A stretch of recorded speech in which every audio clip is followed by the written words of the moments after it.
now.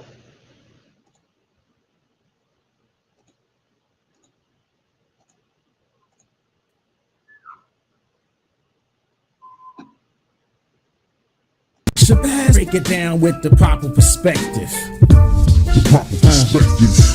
So much controversy and a lot of deception. You don't know who's coming through with the light and reflection, and whose mouth is mumbling, trick knowledge deceptive. Shabazz, break it down with the proper perspective. So much controversy and a lot of deception. You don't know who's coming through with the light and reflection, and whose mouth is mumbling, trick knowledge deceptive. Shabazz, break it down with the proper perspective. Shabazz, break it down with the proper perspective.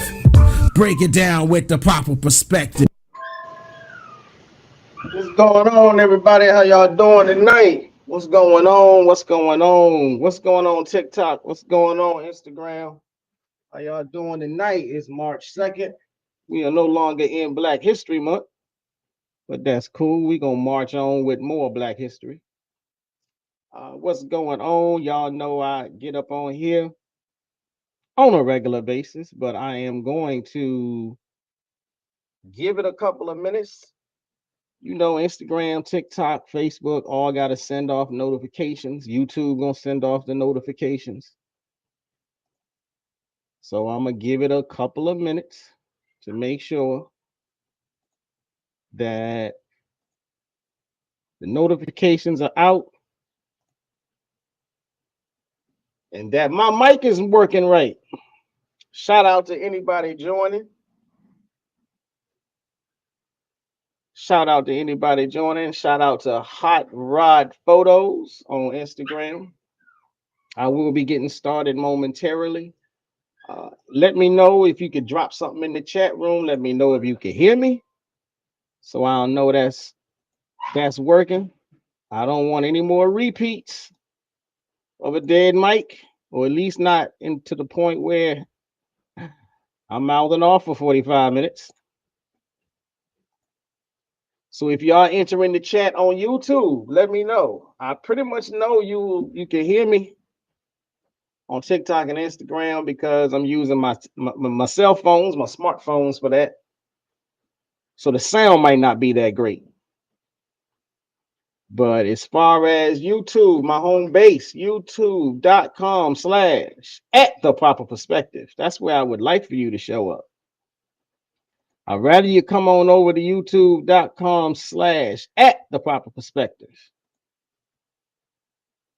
Hit the like button, leave a comment, and share this video.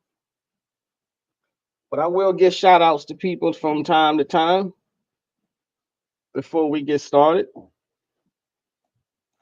I will, like I said, I'm gonna wait a couple of minutes. I'm gonna try to wait a little bit, give some people time to join. I did get a couple of text messages where people said that they were going to join. While I am waiting, maybe what I will do, let me see, can y'all hear this music? Let me see if y'all can hear this music. Say something. The only act that white people can do is to stop denying black people their freedom. The only act that white people can do is to stop denying black people their freedom. American made Road One. Tactic, when all is geriatric, the actions is bombastic, political gymnastics, the slick bastard, Even Irwin. and all we get is A lot of people joining on TikTok. I appreciate that. Y'all hear this music? how foolish and batshit crazy they the jokers, praying to Jehovah's and Jesuses and Josephs, the thesis is all bogus, only hand out jokers and slick witted cobras that slid around the See y'all bouncing back and forth from one screen to the next. It's a new plantation, whether or not you know, cuz ain't nothing don't change, not one iota. Take it up, put ourselves and go for broke. If it ain't for reparations, then what's the vote for? If it ain't for reparations, ain't no point to vote, bruh. You must understand white supremacy.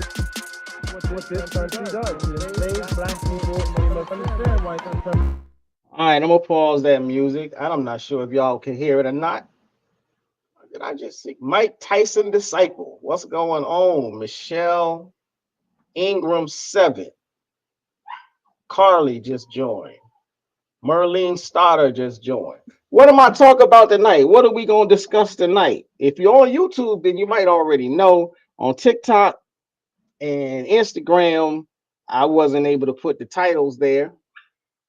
So what we talking about tonight, let me pull my screen up, get it in the proper place, get it into the proper perspective. Let's see, where are we going? Where we going? Where we going?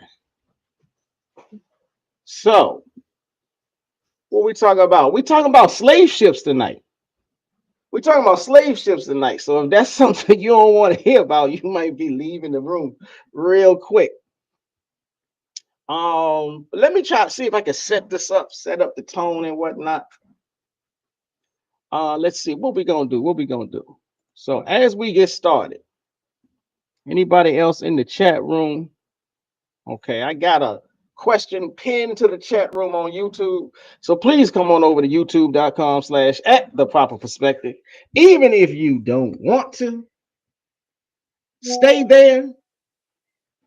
Even if you don't want to stay there, you could just jump on over just long enough to hit that like button for me. Let me make sure everybody can hear me on YouTube, and then we'll get it started. Stay there. Yes, good. So the mic is working. Sometimes the mic says it's working and then it's not working. So that's what I always got to do a double check. So, ladies and gentlemen, brothers and sisters, people, Africans having an American experience, Black people all the world over. And if you're not Black, still welcome. Thank you. Now I'm going to try to set this tone. Let me see. I'm going to have to share my screen in order to set this tone, at least the way that I want to set this tone. So what we're going to try to do now is we don't want full screen just yet. But we do want, we don't want that either. We don't want that either. So what we going to do, move this on over to its other place. That's what happened when you get new setups. Turn on the sound. Can y'all hear this? Nope, not that one. Okay, never mind. We're not gonna worry about the sound. So again, ladies and gentlemen, so what are we talking about tonight? Unmasking the slave ship. We're gonna talk about unmasking the slave ship. Now, there's a couple of scholars that I'm gonna give a shout out to. Usually, I keep my shout outs to the scholars of the melanated persuasion. But tonight I am gonna utilize a shout out to an ally by the name of Marcus Rediker. Marcus Rediker. If you've heard of him, say something. Drop his name, drop a thumbs up or number 1 in the chat if you've heard of Marcus Rediker. Cornell University is one of the places he teaches out of in the Africana Studies department. So what are we going to talk about tonight? How am I going to start this off? I'm going to start this off trying to get a little soliloquy type thing going on. So let me just start this by saying history often whispers the chains. History often whispers of the chains, the ships, and the fields. But what remains untold is the fire that burned beneath them, the unbreakable spirit of those who refuse to submit. There are the stories of let me say it this way. There are the stories that the oppressors never wanted us to remember. They inundate us of stories of submission, of silence, but we should know better. Some of us do, some of us don't. Hopefully by the end of the night, more of us will know better. Because let me ask you, you think future generations will be taught about how we today stand up for our rights? You think they're going to be told 20 years from now how we created economic boycotts? How we stood out in the middle of I-95 and shut down traffic when George Floyd was assassinated? You think that's going to automatically get thrown into the history books? Not if we don't write them. Not if we rely on them to write it. If we keep allowing them to control the textbook industry, none of the history that we make today will ever be spoken of again. They're already sanitizing everything that we did 40 years ago, 50 years ago, 60 years ago. We are making history today that will be forgotten if we don't make these changes. Just like the fighting our ancestors did back then, we have too long let go of certain battles. I think I said that wrong. Unlike the fighting that our ancestors did back then, we have for too long let go of certain battles, certain battlefields, which is why so many of us think our ancestors didn't fight back. You know, you hear a lot. You hear it a lot. People, especially today, on social media platforms, etc. People stand up for themselves and they say, we are not our ancestors. We're going to fight you back. I mean, I salute everybody that fights back in whatever ways you choose to fight back. But that's a disrespectful statement. Our ancestors fought back every step of the way. Our ancestors they've never not fought. I would encourage us to change that language. And yeah, Kanye didn't help with that. It was a choice comment and remark that seems to have been etched into the consciousness of far too many people. The enslaved African did not kneel in silence. He and she howled in defiance. And today, we're going to give voice to that revolt. We're going to give voice to those resistances. We're going to give voice to their strength. No longer will their struggle be confined to the margins of history, provided we take this information, run with it, and begin writing our own textbooks and controlling our own curriculums.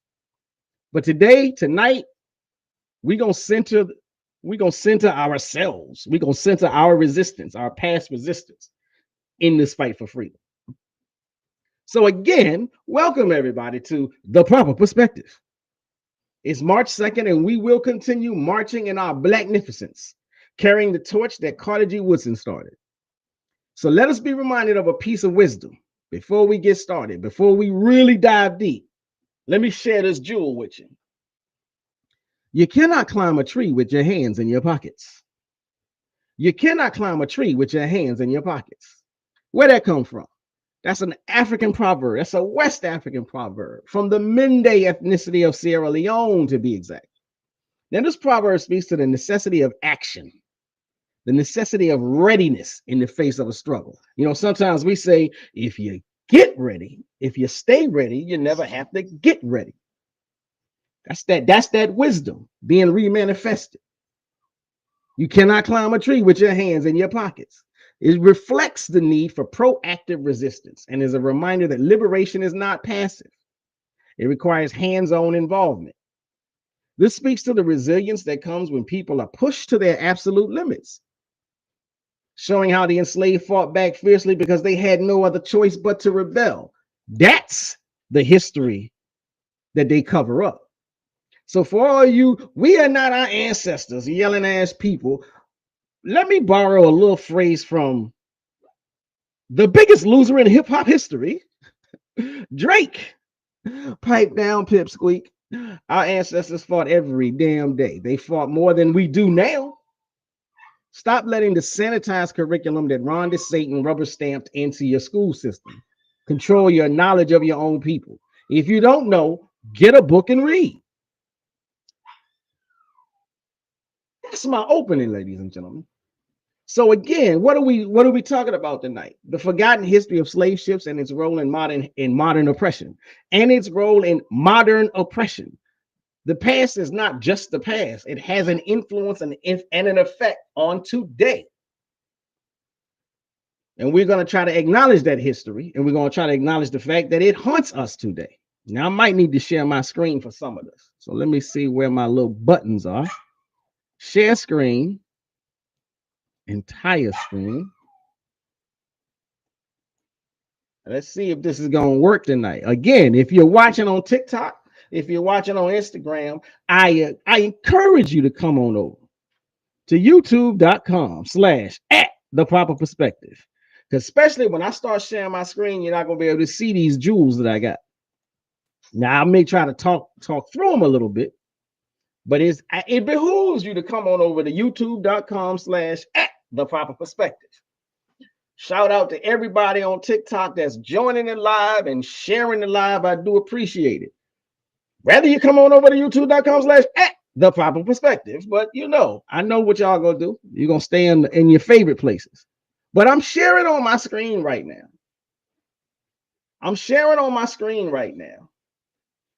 Let me see. Let me get to the beginning of my. There we go. This ain't gonna work the way I wanted it to. But we're gonna figure it out. All right, I got it there. It's shared on the screen. You can see on the screen the title of this presentation. Let me see if I can work it around a little bit. Unmasking the slave ship and its lasting impact. That's what we talk about tonight. Unmasking the slave ship and its lasting impact. We will be exploring the hidden history and legacy of the slave ship in shaping modern day oppression.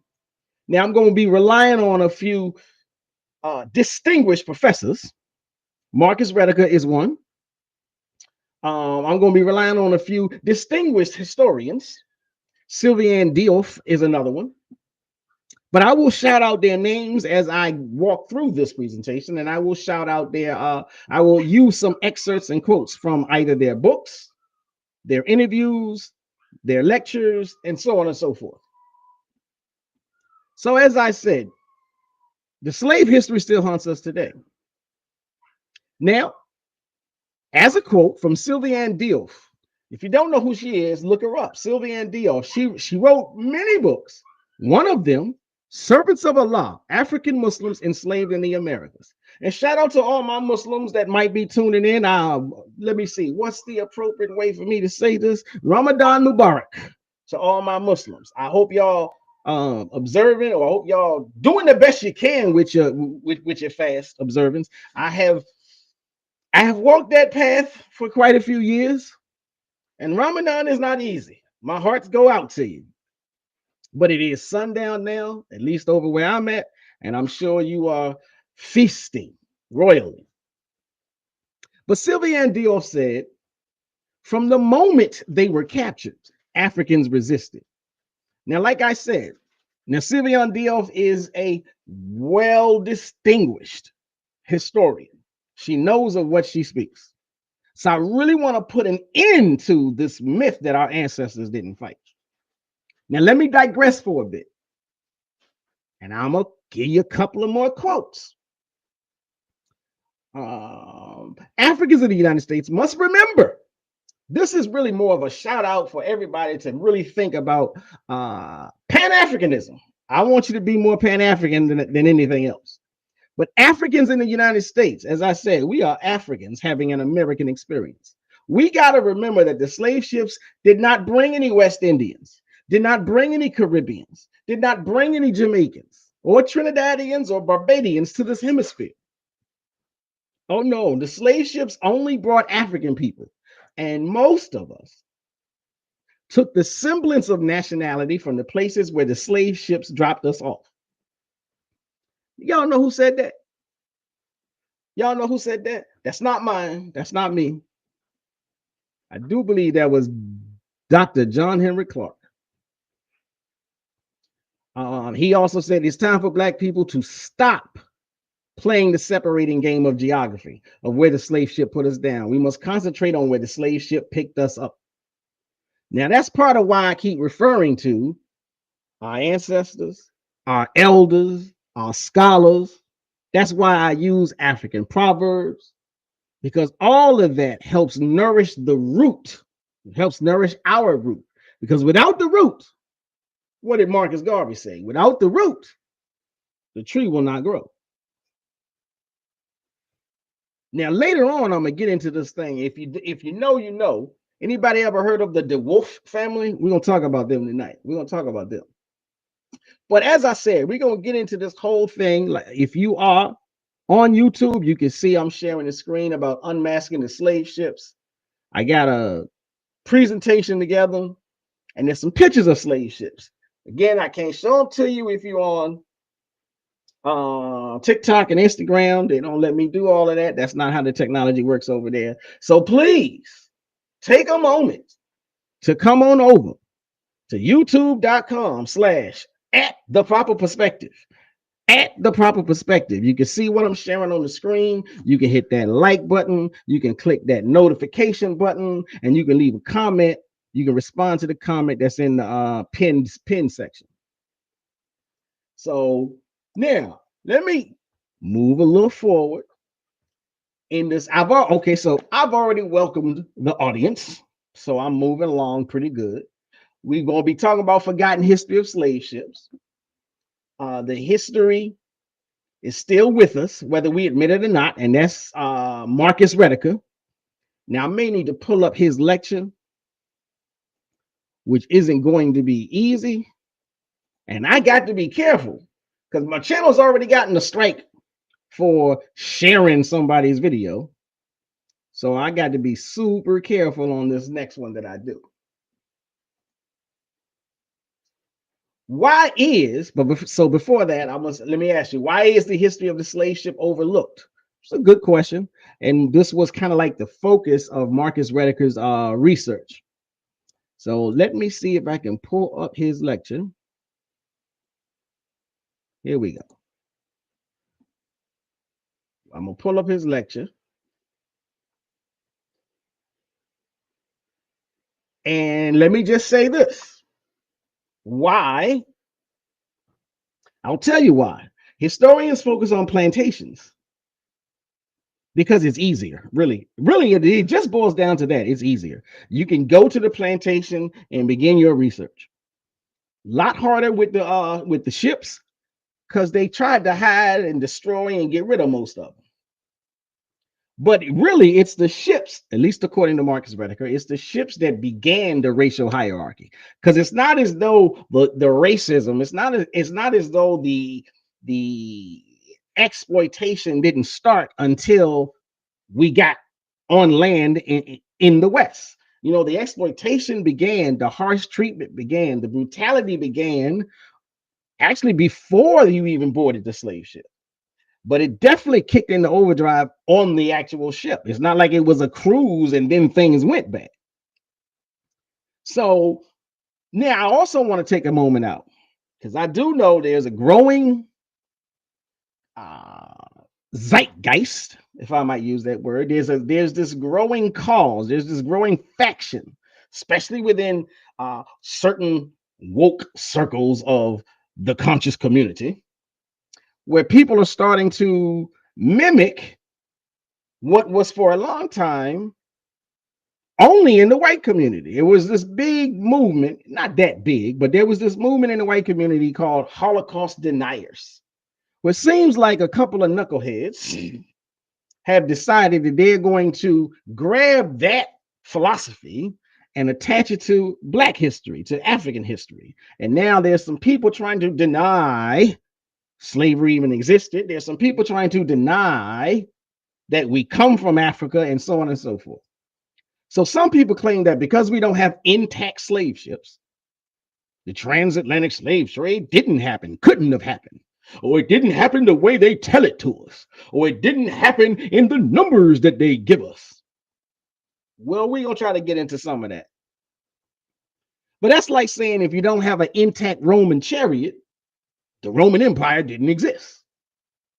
The lack of physical slave ships doesn't mean that slave ships didn't exist.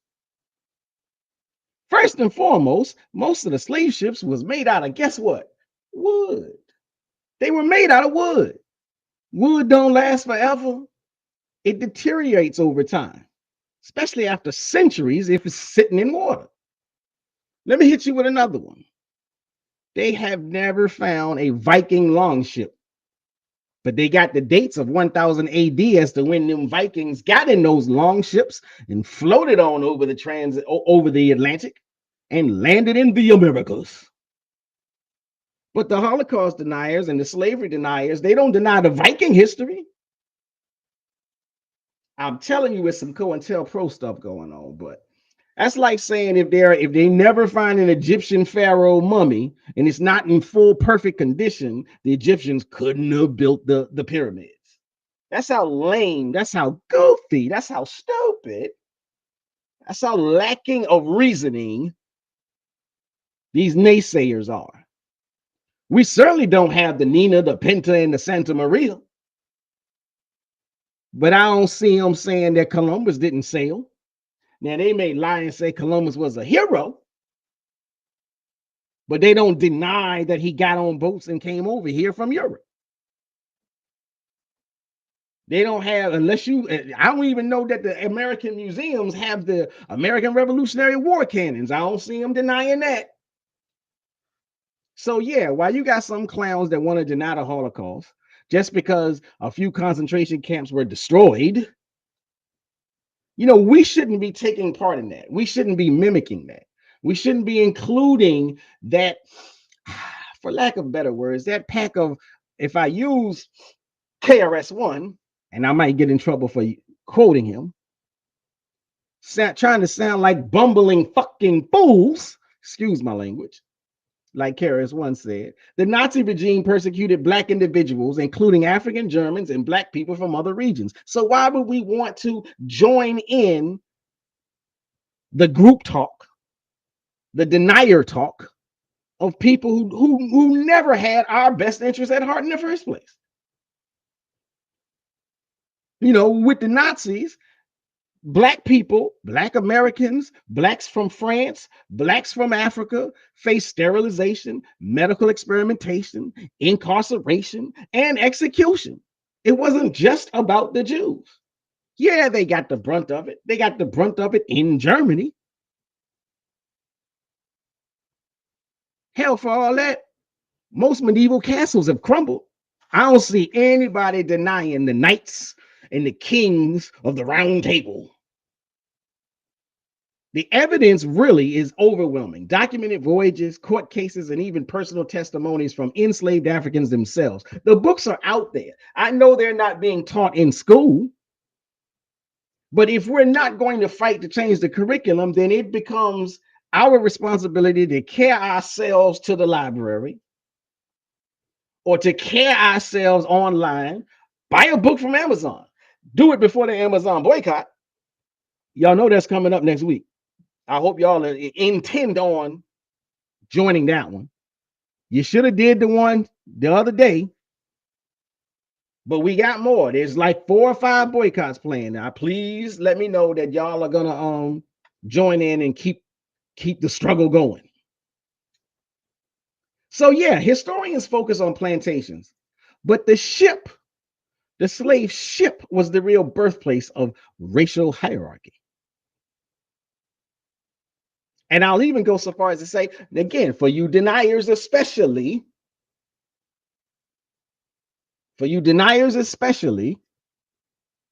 there's lists online where they tell you the names of the slave ships.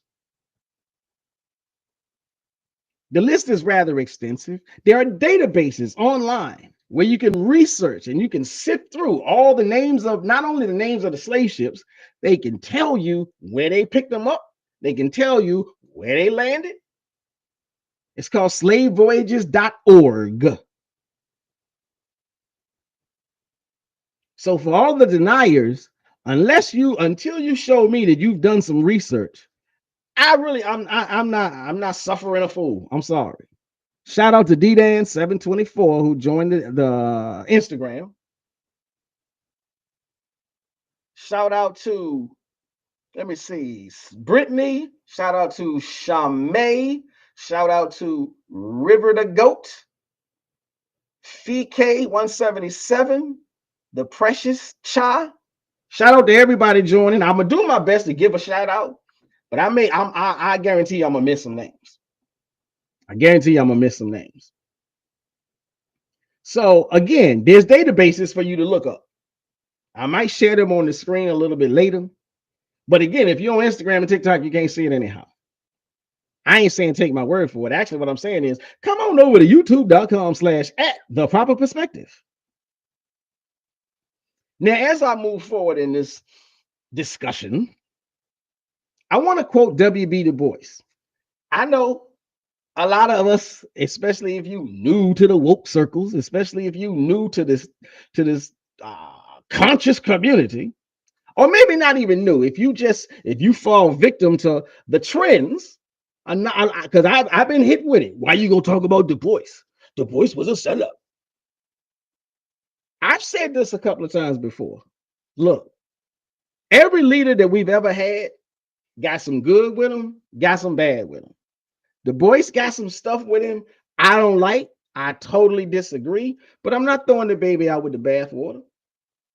We got leaders today, living leaders today, that have disputes and arguments with each other. If the leaders today can have disputes with each other, but still figure some kind of way to either matter to the cause or set aside their disagreements and work together, we have no business picking sides and saying screw somebody. So I'm going to quote W.B. Du Bois. He was a Pan-Africanist. He had problems. He had issues with Marcus Garvey. He never should have let those problems and issues cloud his judgment, but he did.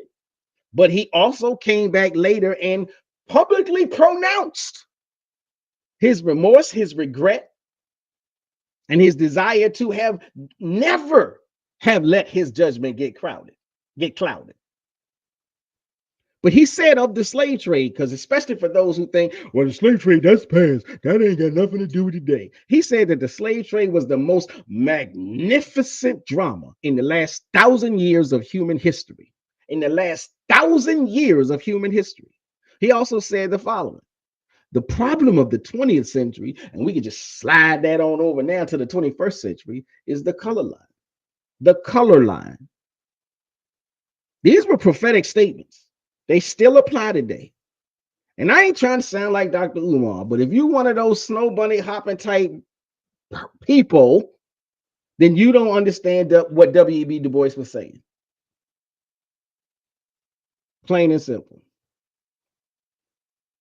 Du Bois went on to say, a system cannot fail those it was never meant to protect. Now, I'm sure a lot of you have heard that. Again, another reason I like to do these historical reviews is because it's great to know the sound bites. This is essentially a sound bite, and it gets passed around amongst woke folk and in the conscious community circles all the time. We should at least know who coined the phrase. We should at least know who got that statement saying. Just like, well, they only give us Black history in February. Where did that idea come from? Who was the first person that made that critical observation? And then, second of all, are they helping spread Black history information outside of February? Or do they just want to make the proclamation in February and then go about their business? But I digress. Du Bois said a system cannot fail those it was never meant to protect. So again, as I said, we've been recycling Du Bois's words for some 100 years, not even knowing it. This is just my way of shouting out the ancestors, letting them know we heard you. We heard you, bro. And we will keep your good deeds alive. Negroes must insist continually. This is W.B. Du Bois. Negroes, yeah, I know we don't use that word. That's the word that we used back then. He ain't alive today. Negroes, Black people, Africans must insist continually that voting is necessary to modern manhood. Don't come at me with, well, that's sexist language. This is the language, peoplehood. You know this includes both genders. The color discrimination is barbarism, and that Blacks need education. We need a lot of education.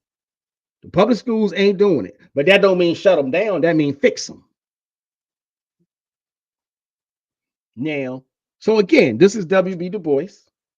His wisdom applies to today.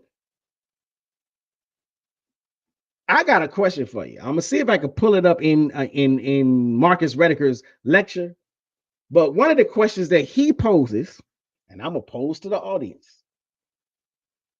Can you forgive the people who instituted slavery? Can you forgive the people who brought us over in chains? Can you forgive the people that wrote up the Jim Crow laws?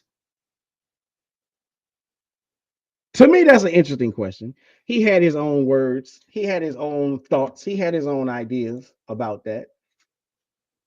He was having a conversation with Reverend Taylor. Again, I am sharing the screen. I'm going to be very uh careful and cautious, reserved about whether or not I play the audio from his lecture. There's a couple of pieces I may definitely try to play, but I got to be real careful because I'm not trying to get my channel struck again. I'm a new channel, so every strike, that's a major mountain to climb to get back over. While I'm talking about my channel, like I said, you can stay on TikTok if you want. You can stay on Instagram if you want, but please take a moment, pull up a second tab or a second screen and come on over to youtube.com/@the-proper-perspective. Give me a like, give me a sub to my channel. But again, Reverend Taylor is having a conversation with Marcus Rediker, and he asked, can you forgive the people who did this? And Rediker says, I don't know, Reverend. Can you? And the Reverend responds, I try very hard to forgive them. I try for 5 minutes a day. How y'all feeling about that? Are y'all trying to forgive them people? I'll tell you what I say, but I'm not going to even use my words. Again, I really want to play a clip, but I got to wait for YouTube to give me the go ahead on the clip. So I'm just going to have to quote a couple of brothers. At least two of these brothers are now ancestors, so that fits right into what I like to talk about, giving shout outs to the ancestors. You say their names, you keep their spirit alive. Dr. Khalid Muhammad, you know what he said about forgiveness? He said, and I quote from a speech in 1993 at King College, I say to hell with forgiveness. If we must forgive, let it be after justice has been served. Now, what's wrong with that? Now, if you're familiar with Dr. Khalid Muhammad, you know that speech went a little bit further. I'm not going to quote any more of it. I'm not going to play it because I'm not going to get a strike on my channel. But I encourage you to check out Dr. Khalid Muhammad's speech. It's very powerful. So, yeah, if you want to forgive them people, that's fine. How about we forgive them after justice has been served?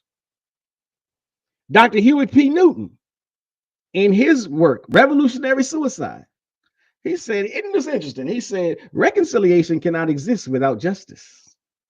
The oppressor always asks for peace, but he never surrenders power, not willingly. Now, I know a lot of us may not feel any affinity towards Dr. Khalid Muhammad because he's a Muslim. And most of us like to at least ride the saddles of Christianity. You know, you get your own, whether or not you really a real true Christian or whatnot. I'm not getting into that. But I know Dr. Hewitt P. Newton ain't necessarily known for his Christian appeal either.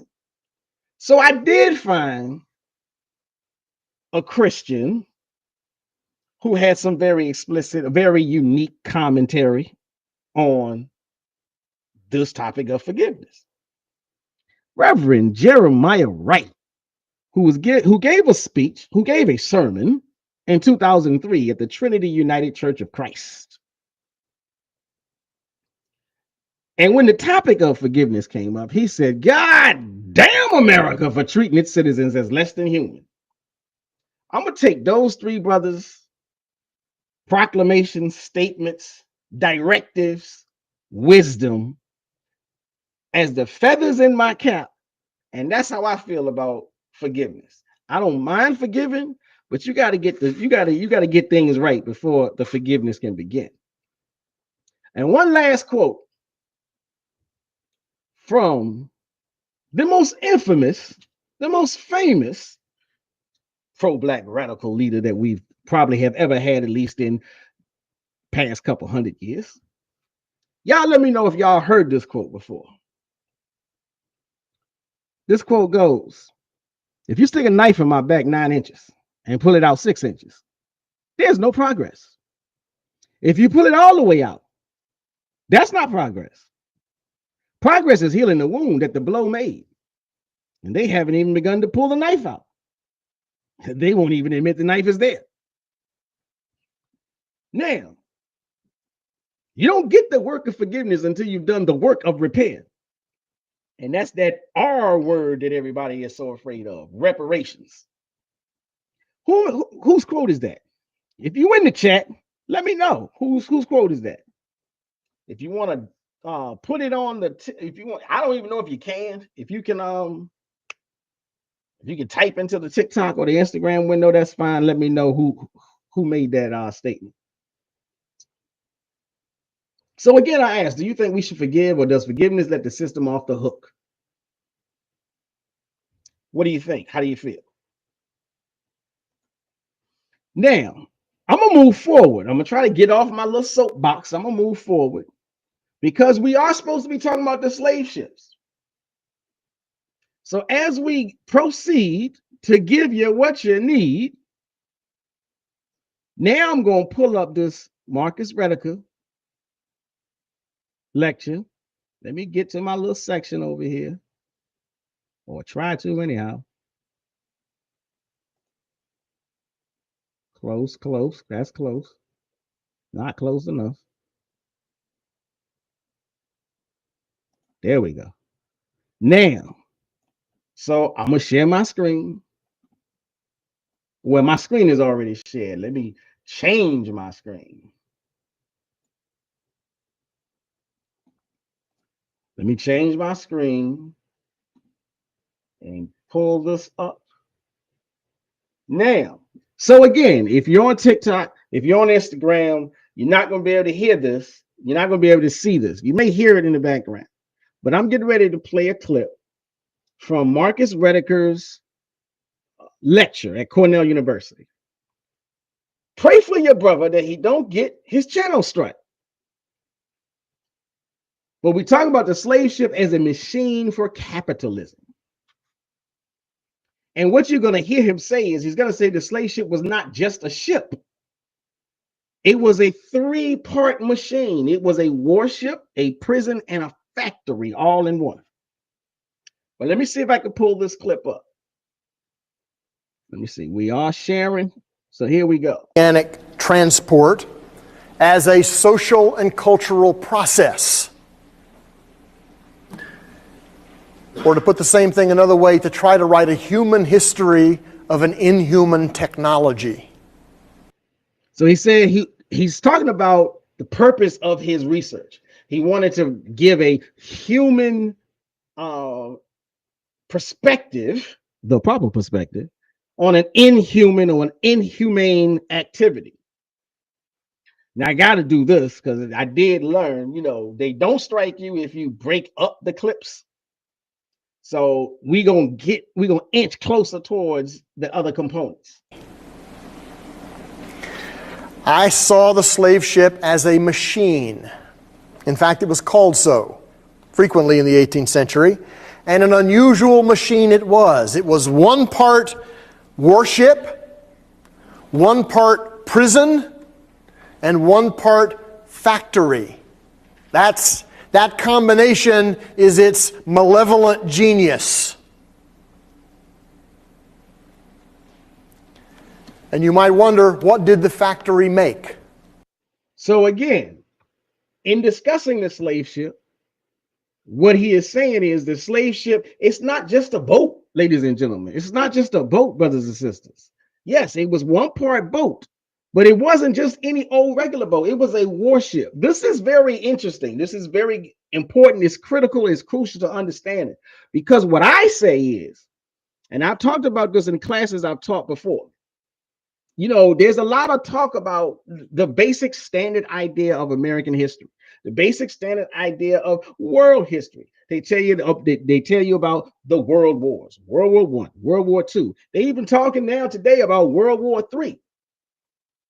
If orangutan and Muscat don't get their way with the Ukraine guy, then they threatening him with World War III.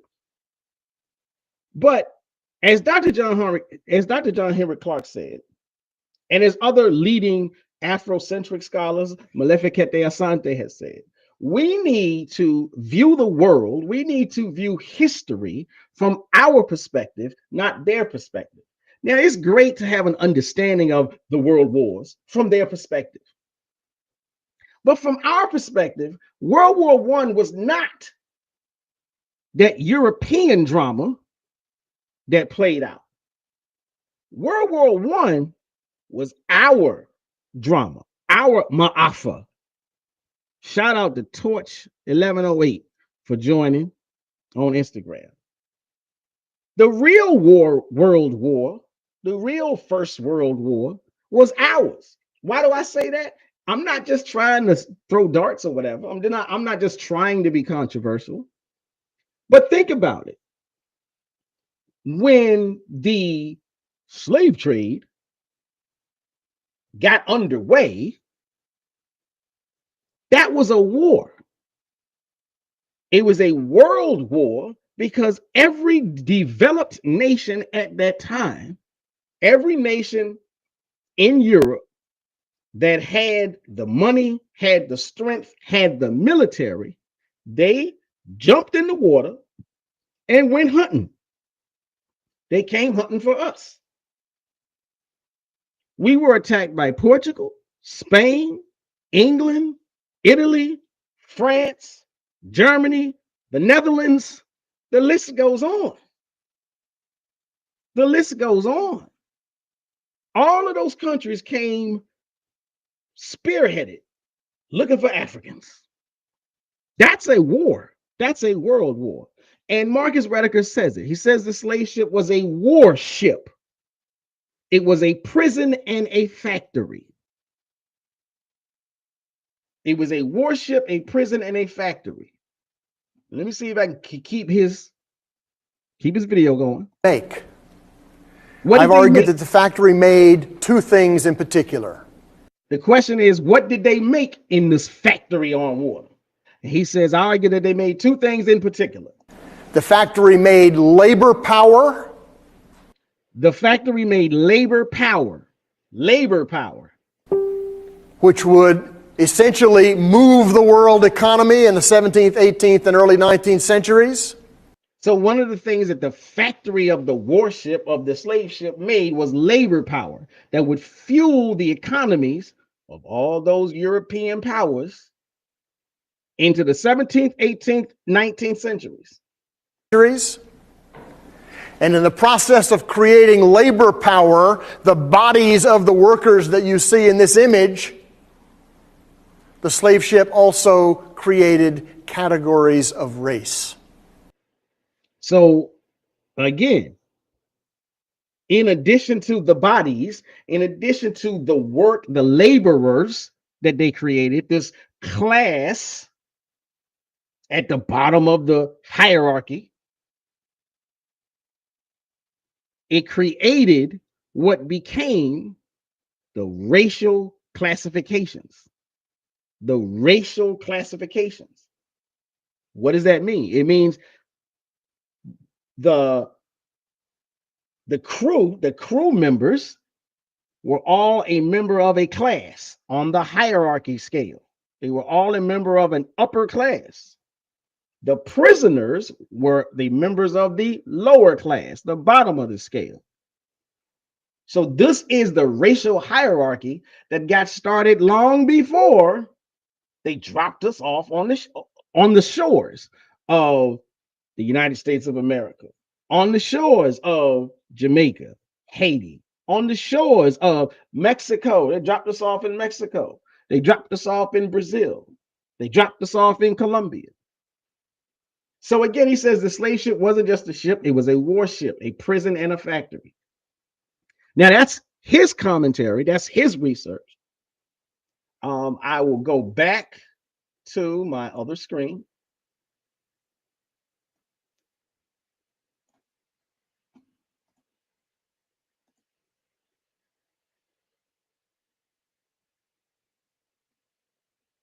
And so his conversation goes into, like what I just said. Let me recap how the ship manufactured race. Because all of those people, all of those crew members initially started out as simply Frenchmen, Englishmen, Anglo-Saxons, Germans, and so on. But no, they bound together and said, well, we all white, we all envelopian, we all pink, we all lack the melanin. So we are a group. And that way we know exactly who to attack. Now, another scholar, Eric Williams, has written in a text called Capitalism and Slavery. And Eric Williams says, which sort of veggie backs onto what Marcus Rediker was saying. Eric Williams says slavery was not born of racism. Rather, racism was the consequence of slavery. So slavery is not what created racism. Racism was the consequence of slavery. The British Industrial Revolution was financed by the blood and toil of African slaves. They would never have had a British Revolution if it wasn't for the war on the African. Now, those quotes come from his text, Capitalism and Slavery. But that goes to show you the extent of why, the depth of why we demand, we fight for reparations. Because we are the descendants of those who were acted upon in a war manner. The story of slavery and capitalism is not one of morality, but of economic necessity for those in power. Again, this is Eric Williams. How the ship manufactured race, white versus black captives, white crew versus black captives. Now, I'll take a moment. Again, we're talking about these slave ships. Marcus Rediker is explaining how the slave ship was a warship. It was an actual industry. And now I want to go to, there will be some conversation later about the brutality of the slave ship. And so again, I like to give reverence to our ancestors, known and unknown. Some we don't know and may not ever know, but some we know. And I don't care if there are people who want to cast aspersions and give doubts and create doubts. Oh, we don't know for real if that person actually existed. There are books. The books have been written. You just need to read them. Don't listen to the fools telling you that the book can't be trusted. How can they be trusted? So we have firsthand accounts of not only the fact that we descend from Africans and we come from Africa, we have firsthand accounts of the harsh and the brutal treatments on the slave ships. So we got Olaudah Equiano, the interesting narrative of the life of Olaudah. I always get his name. I always mess his name up. Olaudah Equiano, who says, and this is just one quote, you should read that text if you haven't. The shrieks of the women and groans of the dying rendered the whole a scene of horror almost inconceivable. Now, if you've seen some of the slave movies, then you kind of get that creates an image for you. If you haven't seen the slave movies, because like Snoop Dogg, you be like, oh, I want to see all my slave movies. Then read about them. If you can't look at them on screen, then read about them. But don't stick your head in the sand and act like they ain't our people. Just because you only know up to your grandmother, it's super seriously disrespectful to say, nah, we American because we've been over here for 3 generations. You can't honor your ancestors if you're spitting in the face of of ancestors just because you don't know them. So again, like I said, brutality aboard the slave ships.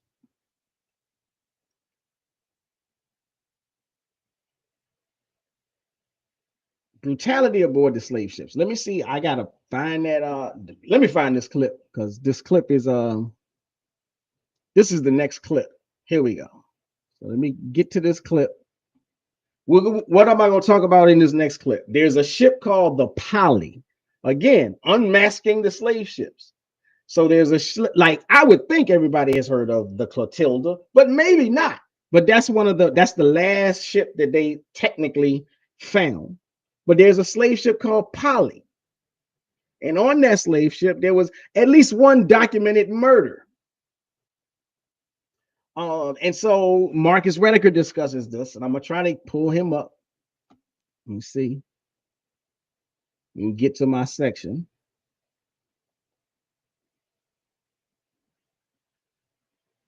Here we go. Here we go. Bear with me for a moment. Okay. So let me slide this on over. Put this on the screen, or try to put this on the screen.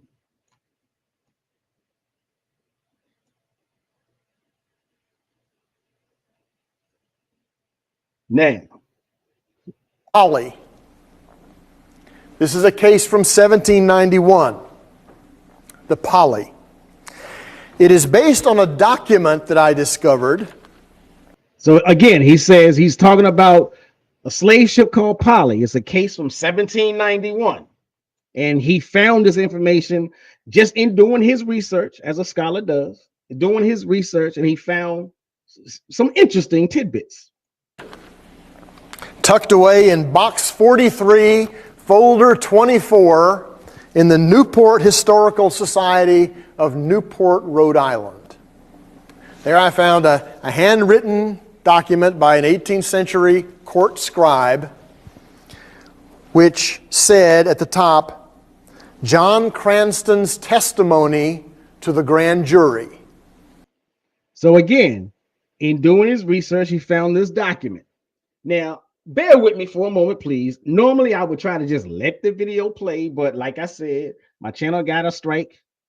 They said you can't just, even if it's for educational purposes, you can't just let the clip play. So you got to stop it and discuss it. So that's what I'm doing. I'm stopping it and discussing it. I'm trying to recant it. And since I got people that's listening in on TikTok and Instagram, y'all can't see my screen anyhow. And I don't know how clear the sound is coming. So I'm going to just do this little narrative piece. So he says he found the document. And it's a court transcript, is what he says. So again, what does this mean? This means that there is something about an enslaved African whose story, whose incident reaches the courts. June 15th, 1791. Unremarkable at first, but then the next line immediately makes it more interesting. Information against James DeWolf, master of the bark Polly, concerning a Negro woman said to have been thrown overboard the said vessel. So again, the document is a transcript about testimony given by a non-African about the captain of the ship. Name of the ship is the Polly. This information comes from a 1791 incident where an African woman was thrown overboard. Now, of course, you can see why certain folk don't want this information to be taught in the schools. But we got the receipts. We got the books. We need to come together and form some textbook committees and form some school board curriculum committees and demand that this information be thrown into the curriculum so that we all know it. It don't matter that Ron DeSantis don't want this to be taught. It need to be taught. So again, Marcus Rediker is discussing this, the brutality aboard slave ships. And he says oh, here we go again. Now, TikTok make you tap in. I guess TikTok said you've been live too long, so you got to tap in and make sure you're still there. I'm here. So Marcus Rediker is who we're talking about, and we're talking about the Polly ship murder. A woman was tied, masked, and thrown overboard to stop disease spread. Now, there's also another researcher. I haven't had a chance to cover all of her work, but she is definitely a powerhouse scholar. Her name is Sawande Mustaqim. I don't know for sure, sound like another Muslim. Y'all might discover a pattern since we're in March, since it is Ramadan. Ramadan Mubarak to all the fellow Muslims out there.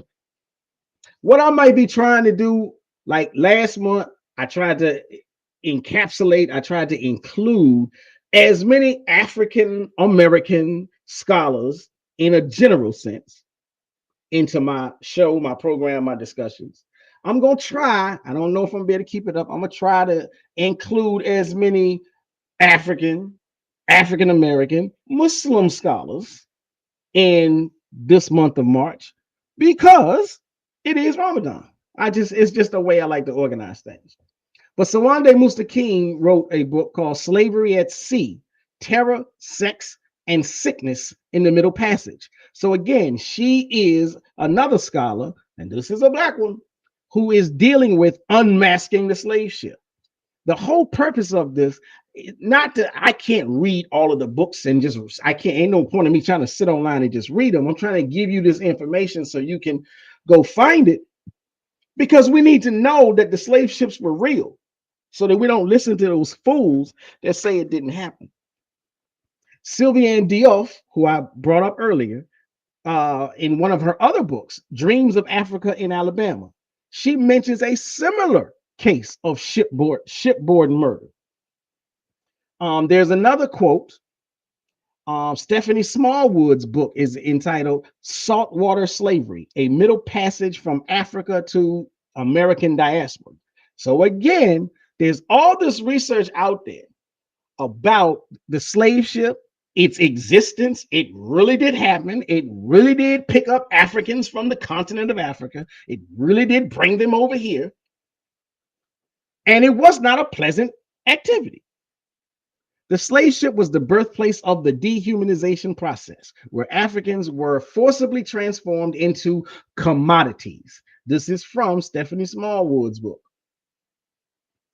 So again, what Marcus Rediker is doing is sort of maybe bringing together a lot of research, but so has Sylviane Diouf, so has Stephanie Smallwood, so has Sawande Mustakim. Now, another interesting text, firsthand account, Venture Smith, a narrative of the life and adventures of Venture Smith, a native of Africa. You know, I haven't found any textbooks that discuss the enslaved Indian. All of the historical documents show the Africans that were brought over on ships. I'm just saying. But Venture Smith says, they tied my father to a tree and chopped off his head. And I only bring this up because, again, you know, the Ron DeSantez's of the world want the textbooks to say that there were no enslaved Africans. There were workers on farms. That sanitization cannot stand. The colonial slave powers did this to the leaders who resisted slavery and kept their heads on up through the late 2000s. There have been articles where European countries have just now in the 2000s and even as late as 2024 have said, okay, yeah, we'll give you back the heads we chopped off. We'll send them. Not today, but we're going to send them back to you. There are African communities from whence we came. There are African communities where the families, the royal families, are still missing, still have not been able to bury or properly bury, fully complete the burial rituals, because all they have is the body. They don't have the head, because the head is in England, it's in France, it's in Germany.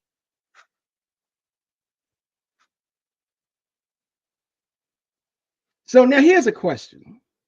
Why all this brutality on the slave ships? Why all this brutality on the slave ships? I think I said shout out once before, but maybe not. Shout out to Torch 1108, and shout out to Love Deluxe on Instagram. Shout out to Evil Freaky on TikTok. Camille Super Cool.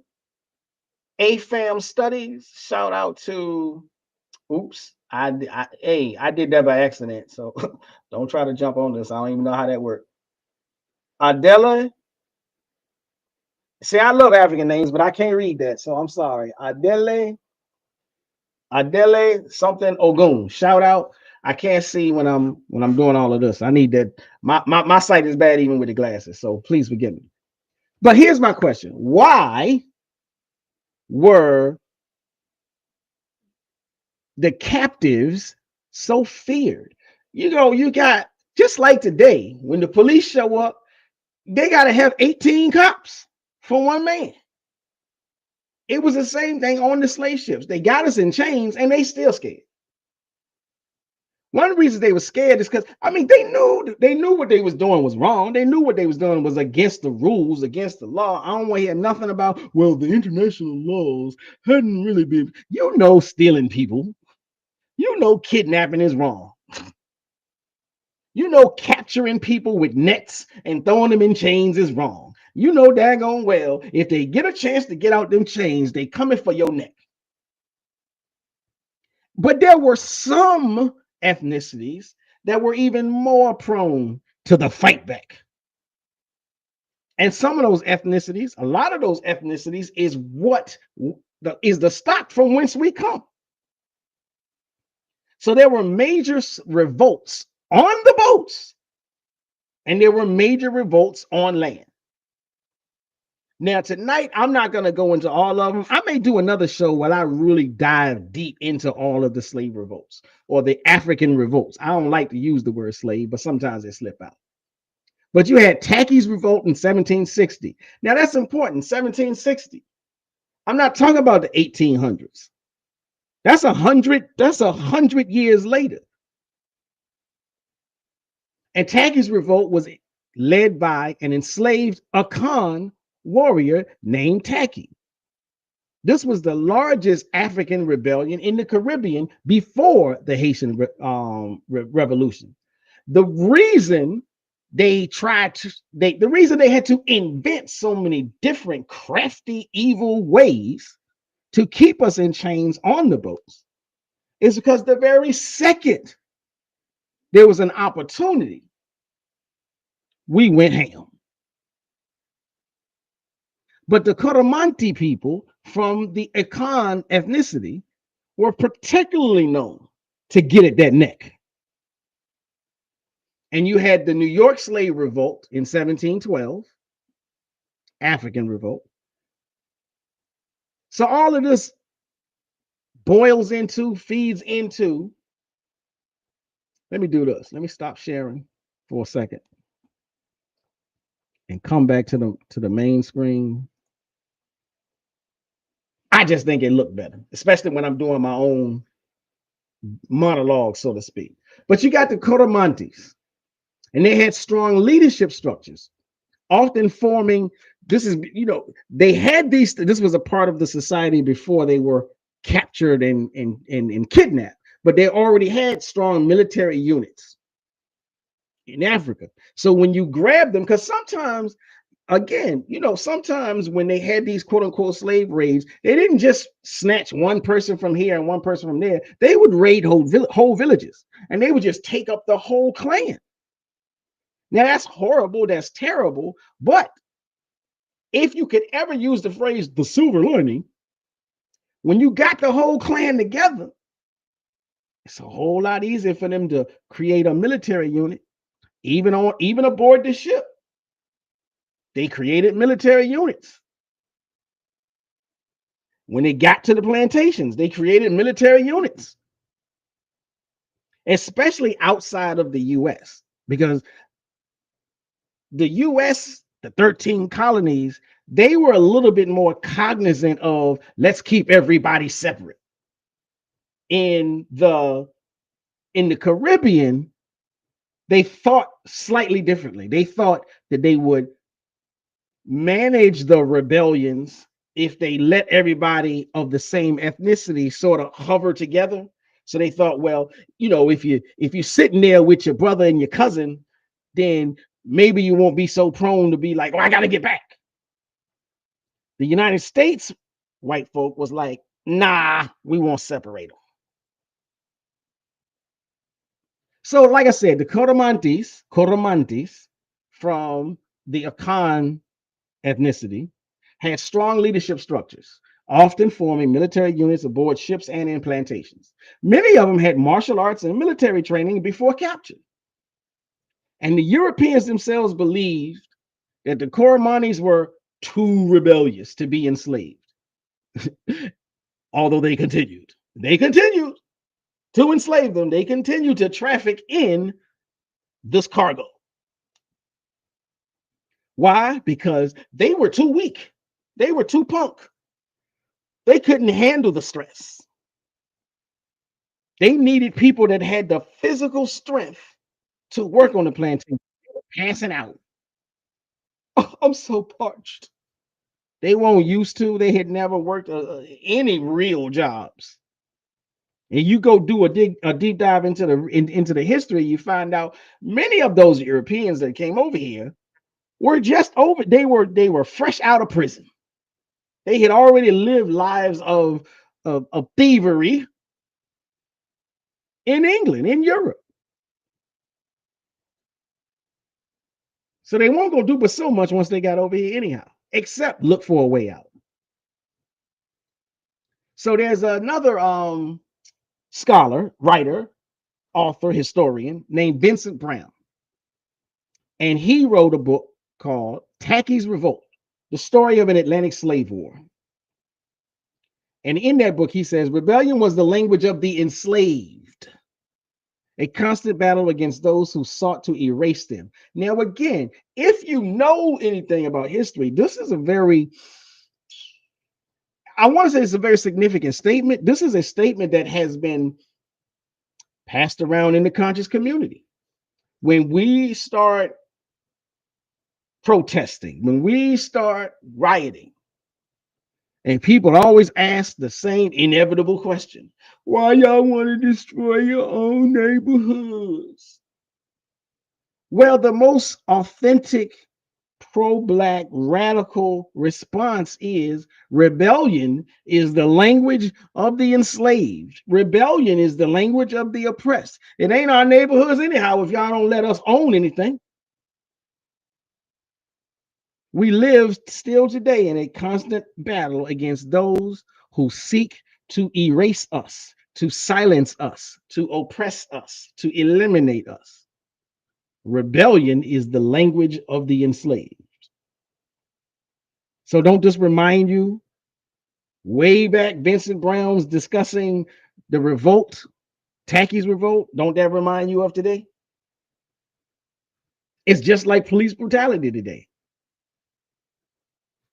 In our fight back, our resistance, our ancestors have always fought, but our resistance has always been criminalized. Our resistance has always been, they've always made attempts to neutralize it. It's always been vilified. Y'all ever heard of the term drapetomania? They even put their scientists, they even put their doctors, they even put their psychologists and psychiatrists at work. And they came up with the term drapetomania. Those Africans, they suffer from a severe psychological condition. It's called drapetomania. Y'all know what drapetomania is? The desire for freedom. The desire for freedom. Well, I tell you what, just like my ancestors, I'm a proud drapetomaniac. I'm a proud and loud drapetomaniac. Now, let me see. I'm gonna continue with I'm supposed to continue with Marcus Rediker. But I want to bring up this piece about the DeWolf family. I asked earlier, has anybody ever heard of them? And let me slow down a minute. I got some people in the chat. I tell you, it's another whole job when you're trying to put these things on the screen and like stay on top of who's joining and at what time they're joining and whatnot. So let me see. Babylon Done Outside the Box. I got to shout out him because he do like to check out my show. He's a guest quite often. But Babylon Done Outside the Box says the Clotilda story is suspect. You know, I'm not even surprised. The Columbus story is suspect. I don't know what's suspect about the Clotilda story, and I don't know what's suspect about the Columbus story. But let me see if he continues this conversation. Babylon Don says, if one forgives, one forgets reparations, i.e., recompensation, restitution, etc. Okay, now that's true because I had asked the question earlier: should we forgive? I think y'all clearly know where I stand on that. It sounds like Babylon Don is kind of like in the ballpark where I am. He says, if one forgives, the one forgets reparations. Well, I ain't forgetting reparations. Babylon Don goes on to say, big facts, exactly. Prisoners of war, so-called slaves. Okay, I'm glad I did finally see these comments. I thought I had the little bells on turned on so that I would hear when people enter the chat, but so okay. Now I may come back. I may circle back to why Babylon Don says the Clotilda story is suspect. I don't necessarily think it's suspect. Well, at least in the sense that I think it's a real story. But anyhow, let me get on over to if Babylon Don, if you want to continue dropping those comments about why you think it's suspect, I will entertain that as a part of the show. But I brought up this idea earlier. I said, has anybody heard of the DeWolf family?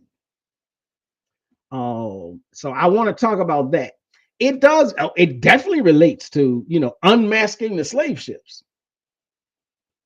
The DeWolf family, if we retreat on over here a little bit, and I'm let me see.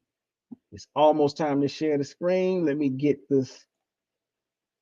Let me get it right. Let me get the dimensions correct so it can be on the screen. Let me hit the share screen button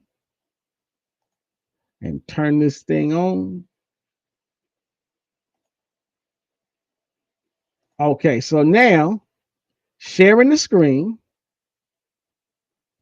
and we're gonna see. Okay, see if we can get it wide enough for you to read. You can read along with me. Now, again, if you're on TikTok or Instagram, y'all know I've been saying it all night. Please come on over to youtube.com/@theproperperspective. youtube.com/@theproperperspective. You can hit the like button. You can hit the notification button. You can share the YouTube presentation with anybody you think might find this an interesting conversation, whether they agree with me or not.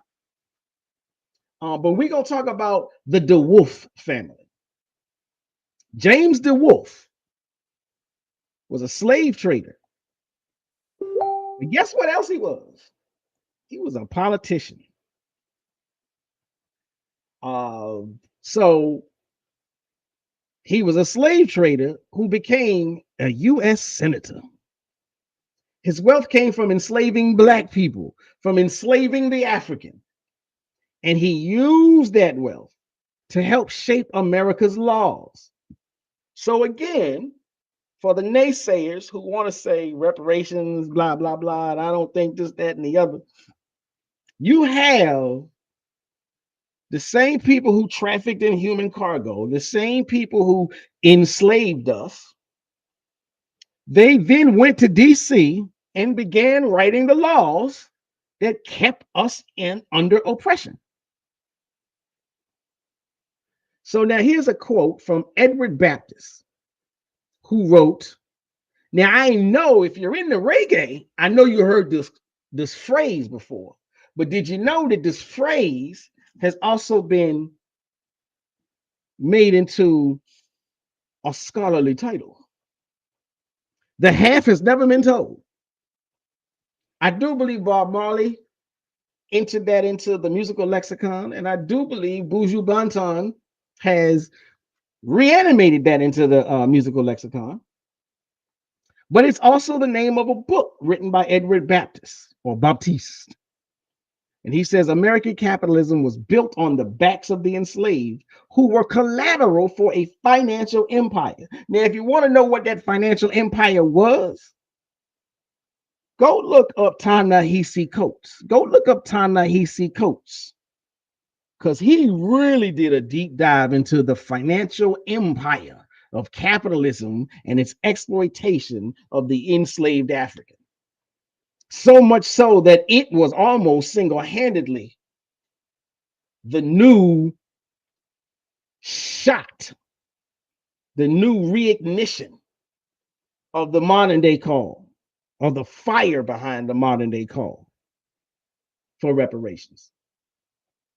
So we have the DeWolf family who own the Africans, who own some of the boats, and who used that wealth to go to DC, run a whole campaign, run an election campaign, win the seat, and go to DC and start writing more laws.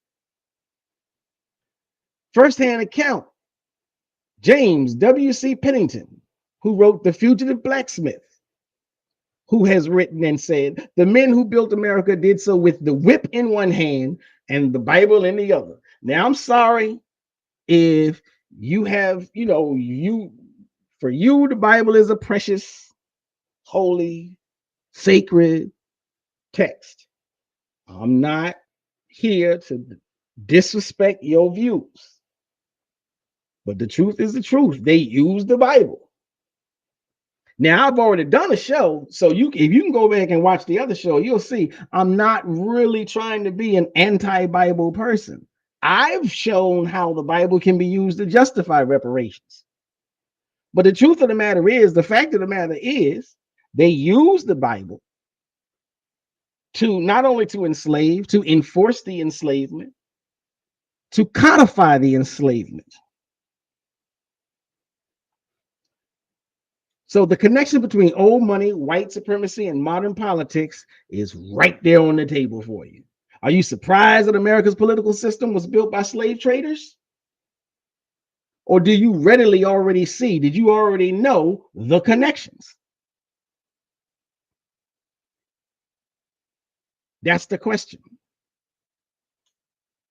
Me personally, no, I'm not surprised. Not that I knew all of the connections. I didn't know about the DeWolf family. But I'm not surprised. I appreciate that there are scholars, black or white, that are doing the research and putting the information out there, putting the books out there. So in order to expose all of these nasty, ugly truths.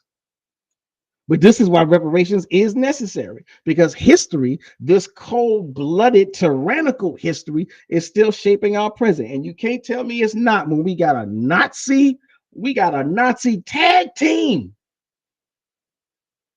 running DC now.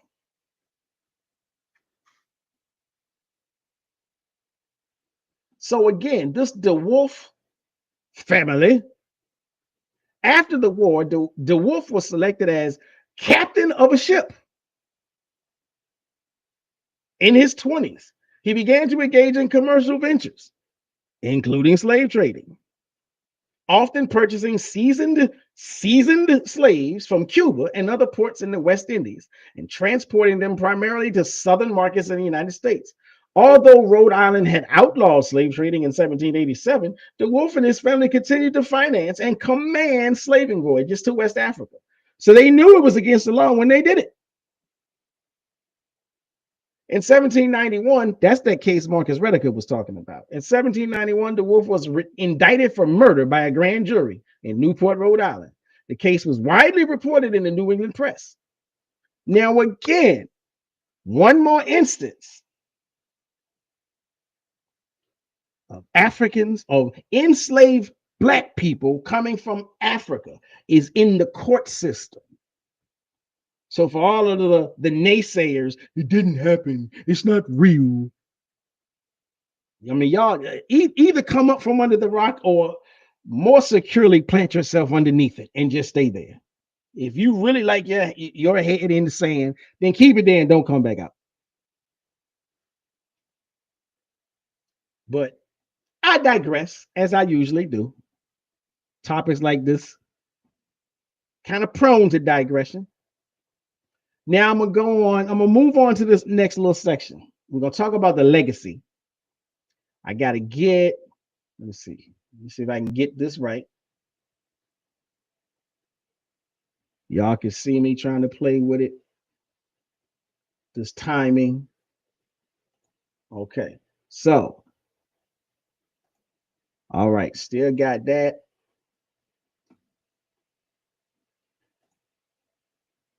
So here we go. Let's listen to Marcus Rediker again.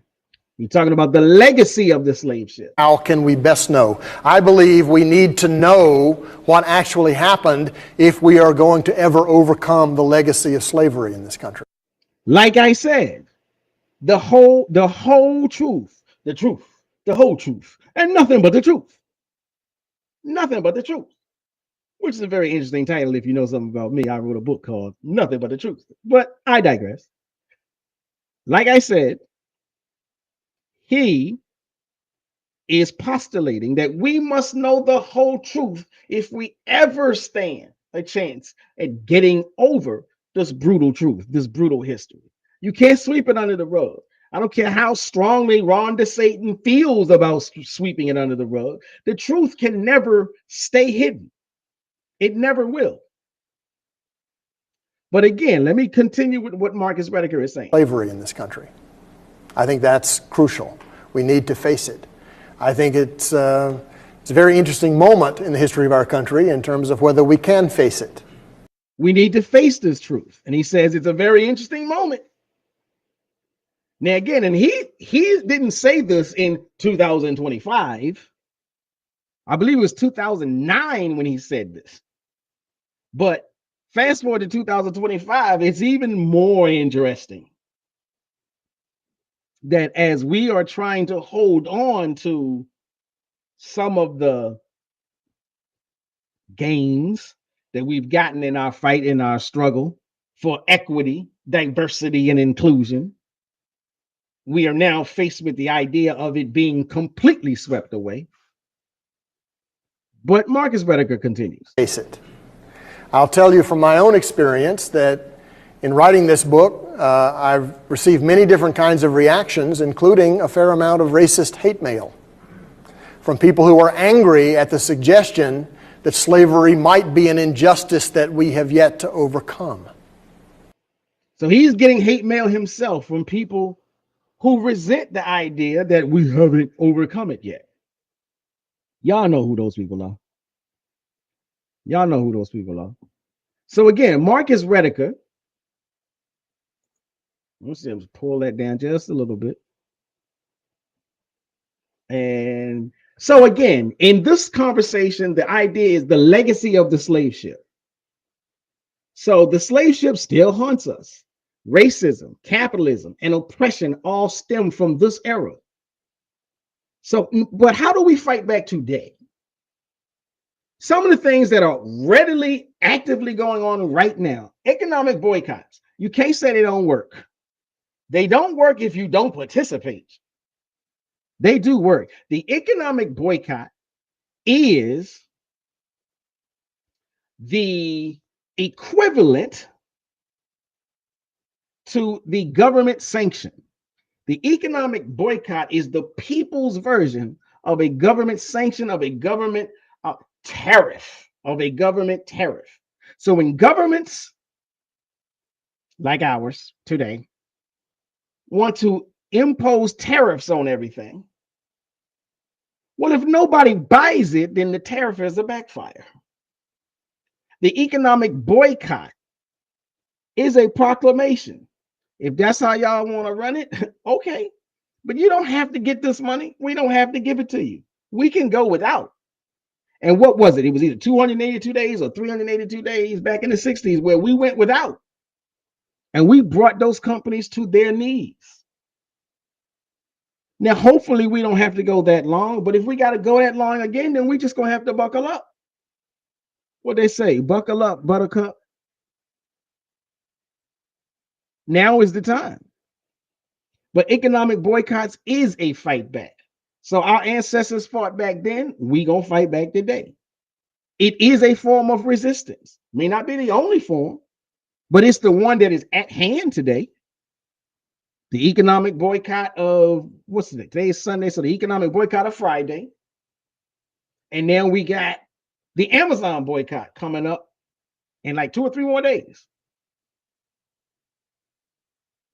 An economic building of our own platforms. We really need to. Now, this may sound funny coming from me.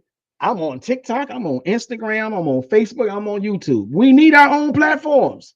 I am also on fan base. You can find me on fan base, proper perspective on fan base. So you can go on over there and follow me. We need our own platforms. I know, and I'm not just talking about social media platforms anyhow. We need our own political parties. Have y'all ever heard of the hip hop political party? Have you ever heard of the hip hop political party? It's a new one coming along. Might be ready. They might be ready for us to vote for their candidates in 2026. Look them up.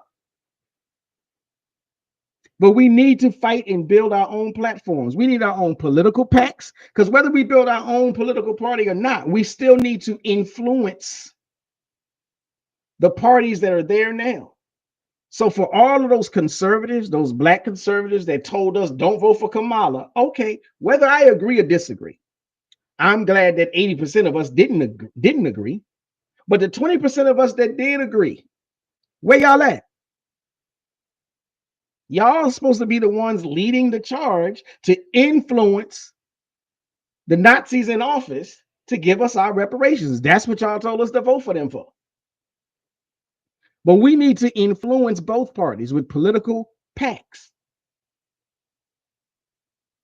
Now, for a hot second, I want to give a shout out. I'm coming from Virginia. I'm broadcasting to you on all of these platforms from Virginia. And I had just found out, especially because of the boycott. That's another good reason to do them. You find out new information. So I want to give a shout out to the Norfolk, Virginia Black-owned grocery store. Now, let me see if I can share that. I can't get a strike for that. I can't get a strike for this one. I'm already dancing on thin ground.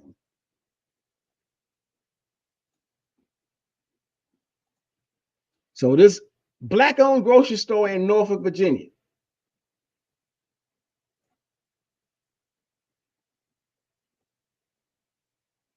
What's it called? What's it called? What's it called? What's it called? Well, it was up on the screen. There you go. E. Palmer's Supermarket. So if you're in Norfolk, Virginia, then you already know what you need to do. If I find out that they ship, then I might order some stuff online and have it shipped to me. I'm in Central Virginia.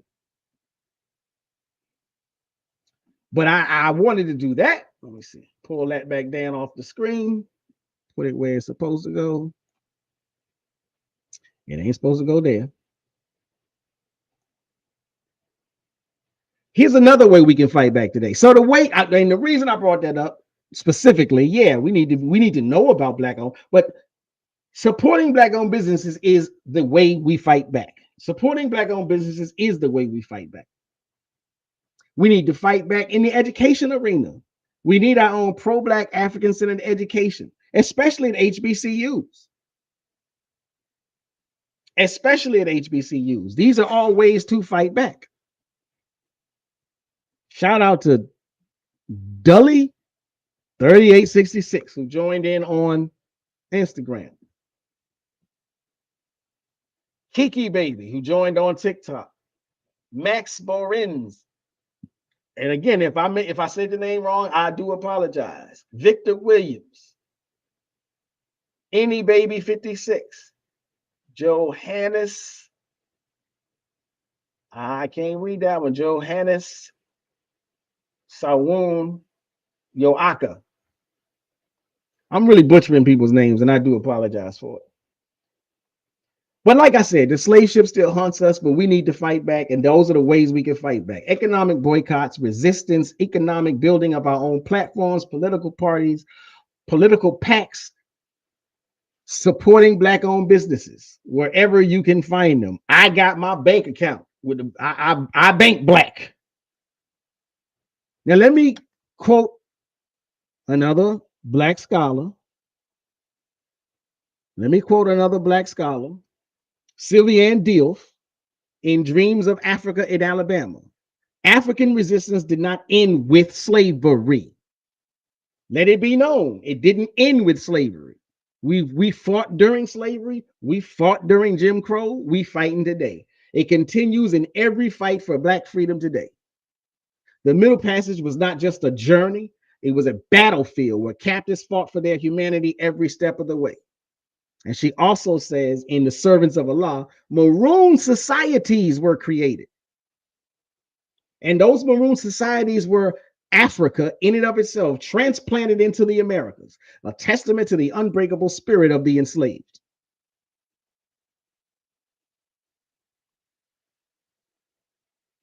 So we've always fought. So please let us stop saying, I ain't my ancestors. The hell you ain't. You are your ancestors. You fight today like you fought yesterday. Now I will share with you an Ethiopian proverb. Now, usually I do try to stick to West Africa. Because I also want to give a shout out to the Rastafarians. And they kind of center their ideologies around Ethiopia. So it falls into play. And it fits for me personally, it fits. And it fits for what I'm trying to do with this show, with this channel. He who learns teaches. So I hope that I have imparted something that you would consider you learned today. This proverb highlights the cyclical nature of knowledge and the responsibility to pass on wisdom, resonating with the theme of ancestral remembrance and the transmission of resistance strategies through generations. Now, I also share with you an Angolan proverb. Now we're jumping back to the western side of the African continent. We do descend from Angolans. We do descend from some Angolans. So just as there are those of us who descend from the Yoruba and the Igbo in Nigeria, there are some of us who descend from the Wolof in Senegal. There are some of us who descend from the Akan and the Fonte and the Iwe in Ghana. Some of us descend from Angola. And an Angolan proverb says, a man who uses force is afraid of reasoning. That's why all those ship captains were afraid. They know they use force. They are afraid of reasoning because you can't reason with a person that's free. You can't reason them into slavery. You can't reason us into backing down. No matter what they say, we're not backing down. There ain't no intelligent conversation to be had. Not for backing down. The intelligent conversation is, when is the check ready? When is the check ready? HR 40. Y'all better support Ayanna Pressley for HR 40. And we can call upon her. Let me fix my screen.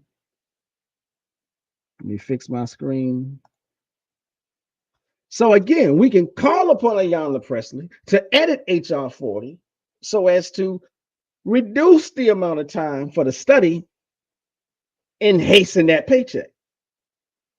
But we can't do that by saying, I'm not going to support her. We got to get behind her in order to do that. So a man who uses force is afraid of reasoning. This proverb highlights the strength of intellect and dialogue over brute force. And if you know anything about African culture, if you know anything about African literature, which I used to teach, that was one of the definitive characteristics, intellect over force. I used to teach that in all my classes. But this aligns with the themes of strategic resistance and the power of wisdom in overcoming oppression. Now, I got maybe one or two more for you. One or two more Proverbs for you. The split tree still grows. And that's a shout out to my Wolof ethnicity, the Wolof roots in me, the Wolof people of today in Senegal and Gambia. This Wolof proverb from West Africa signifies resilience and the ability to thrive despite adversity. Now, if that ain't us, I don't know what is. If that ain't us, I don't know what is. Now, let me circle back for a hot second, because I did say, okay, somebody said something to me. What about the slave ships? I thought you was talking about the slave ships. I've been talking about the slave ships, but I'm gonna do one thing for you. I'm gonna go one extra. If I can find it, I had it pulled up. Because we talked about Venture Smith and his experience on the slave ship. We talked about Olada Equiano and his experience on the slave ship. We talked about what happened on the slave ship called Polly. If you want a visual depiction of what happened on the slave ship, then go check out the movie Amistad. Now, if you're in my age generation, then you probably already seen it. But if you're not in my age generation, if you're younger than me, it's a very good chance you haven't seen this. You want to see what the shape, not only what the slave ship looked like, but if you want to see what them Africans looked like when they got that first opportunity to fight, yeah, look at Amistad, because they took that ship over. But let me see if I can do you one better.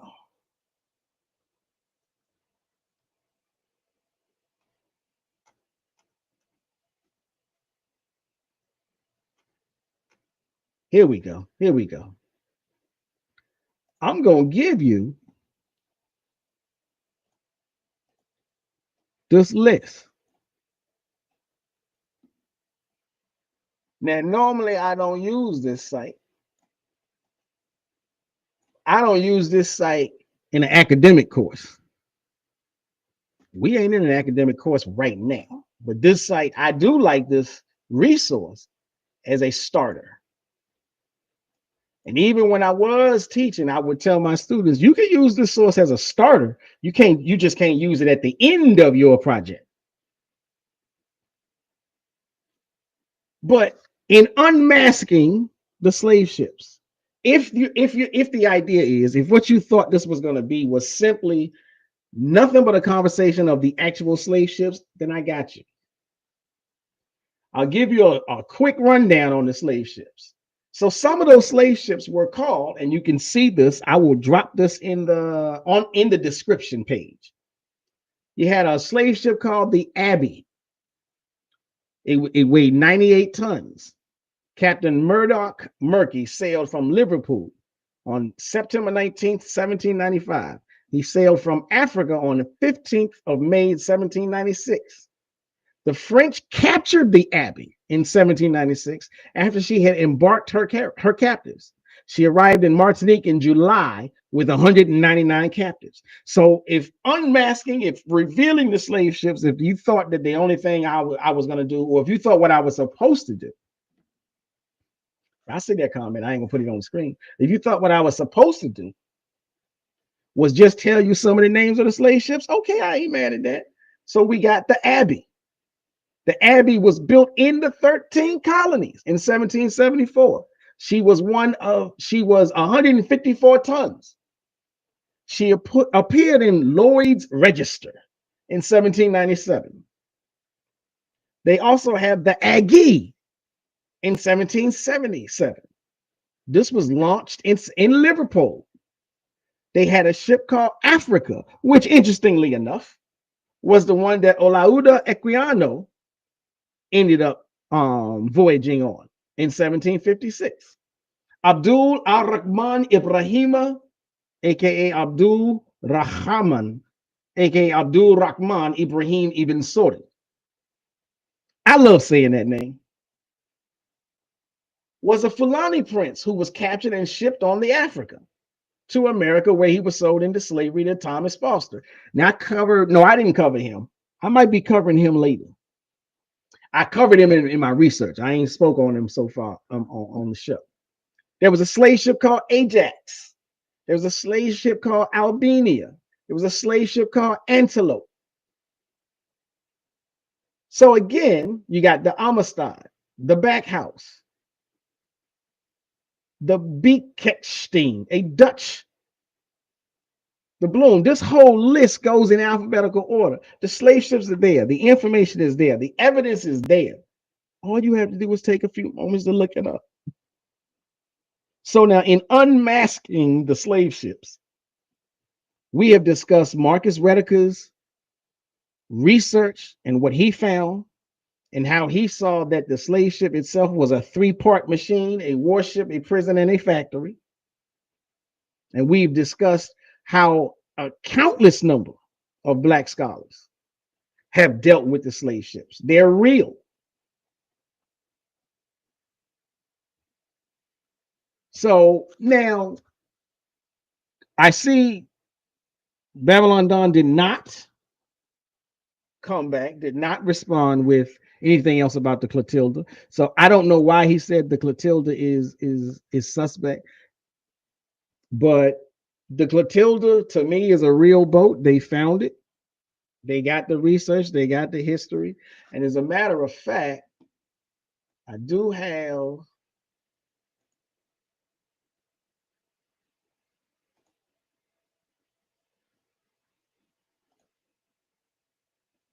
let me share this. Let me share this. The screen.